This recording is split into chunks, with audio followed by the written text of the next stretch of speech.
धाकावर वाघाला बंदुकीच्या जोरावर आणि हंटाच्या धाकावर वाघाला माणसासारखं जगायला शिकवणारी मी अनेक माणसं बघितली, पण बंदुकीच्या जोराशिवाय आणि हंटाच्या धाकाशिवाय शिक्षणाच्या माध्यमातून इथल्याच माणसांना वाघासारखं जगायला शिकवणारा मी एकच वाघ बघितलाय, ते म्हणजे आदरणीय महात्मा ज्योतिराव फुले. अरे जिंकून देखील दुनिया सारी सिकंदरीतच रडला होता. अरे जिंकून देखील दुनिया सारी सिकंदरीतच रडला होता. लाख मोलाचा राजा माझा 5 सुलतानी 87 याच महाराष्ट्राच्या मातीत लढला होता, ते छत्रपती शिवाजी महाराज. नमस्कार, माझे नाव कोमल ज्ञानेश्वर चव्हाण, इयत्ता 9वीतील विद्यार्थी. आज 12 जानेवारी क्रांतीज्योती सावित्रीबाई फुले आणि राजमाता राष्ट्रमाता जिजाऊ माँसाहेब यांच्या जयंती सोहळ्यानिमित्त आज आपल्या केम्ब्रिज महाविद्यालयामध्ये अर्धाकोटी पुतळ्याचा अनावरण सोहळा. त्यानिमित्ताने केम्ब्रिज महाविद्यालयाच्या प्राचार्य डॉक्टर लोमटे मॅम यांनी मला 2 शब्द बोलण्याची संधी दिली, त्याबद्दल त्यांचे मनस्वी धन्यवाद. राजमाता राष्ट्रमाता जिजाऊ माँसाहेब यांचा जयंती. अरे कोण होत्या राजमाता राष्ट्रमाता जिजाऊ माँसाहेब? माझे जिजाऊ कोण होत्या? जाधवांची लेखती भोसल्यांची सून होऊन आली. जाधवांची लेखती भोसल्यांची सून होऊन आली आणि शहाजीराजांचा संसार सोन्यापरीस घेऊन गेली. शहाजीराजांचा संसार सोन्यापरीस घेऊन गेली. वाघाचं काळीस्तीचं वाघ तिच्या पोटी. अरे वाघाचं काळीस्तीचं वाघ तिच्या पोटी आणि स्वराज्याचा ध्यास म्हणती जगदंब जगदंब तिच्या ओटी. जगदंब जगदंब तिच्या ओटी. अरे तिने शुभांना शिकवण दिली की काय करा, वाघाची शिकार करा, पण सन्मानानेच वागा आणि सन्मानानेच जगा.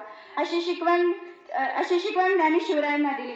जिजाऊने दिलेला संस्कार व शिक्षणामुळे शिवराय स्वतःचा विचार न करता इतरांच्या कल्याणासाठी जगले, धर्मरक्षणासाठी जगले. अंगणातील तुळस, गोठ्यातील गाय आणि घरातील माय यांच्यावर कोणी वाकडी नजर टाकली तर गय केली जाणार नाही, असे स्त्रियांवर अन्याय अत्याचार करणाऱ्यांना शोभाने ठणकावून सांगितले. खरं तर सर्वच लढाया तलवारीच्या जोरावर नाही जिंकता येत. अरे सर्वच लढाया तलवारीच्या जोरावर नाही जिंकता येत. काही लढाया बुद्धीच्या बळावर सुद्धा जिंकाव्या लागतात. म्हणून वयाच्या 14व्या वर्षी 4 ग्रंथ आणि 32 उपग्रंथाचं लेखन करणारे शास्त्री संभाजी महाराज. खरं तर ज्या माऊलीनं डोक्यावरचा पदर कधी खाली येऊ दिला नाही, ज्या माऊलीनं इथल्या कष्टकऱ्याच्या, शेतकऱ्याच्या, कामगाराच्या पोरांना शिकवलं, ती मुलं घडवली, त्या क्रांतीज्योती सावित्रीबाई फुले. आणि आपण ज्या या महाराष्ट्राच्या मातीमध्ये बसलेल्या आहात, त्या ज्या मातीमध्ये 350 वर्षापूर्वी छत्रपती शिवाजी महाराज आणि छत्रपती संभाजी महाराज यांच्या विचारांना मान देऊन ज्या मर्दांनी या मातीसाठी स्वतःचं रक्त सांडलं, त्या 18 पगड जातीच्या मर्द मावळ्यांना मी प्रथमतः वंदन करते. खरं तर महाराष्ट्र म्हणजे काय? अरे महाराष्ट्र म्हणजे जिजाऊंच्या संस्काराचा, शिवरायांच्या विचारांचा आणि शंभूच्या पराक्रमाचा साक्षीदार म्हणजे हा माझा महाराष्ट्र. सावित्रीबाई फुलेंच्या विचारांचा, तुमच्या आमच्या प्रेरणेचा आणि इथल्या मातीसाठी रक्त सांडणाऱ्या 18 पगड जातीच्या मर्द मावळ्यांचा हा महाराष्ट्र. आणि अशा या महाराष्ट्राच्या मातीमध्ये तुमचा आणि माझा जन्म झाला. खरं तर एक काळ होता ज्या काळामध्ये स्त्रियांना शिक्षणापासून वंचित ठेवलं जात होतं.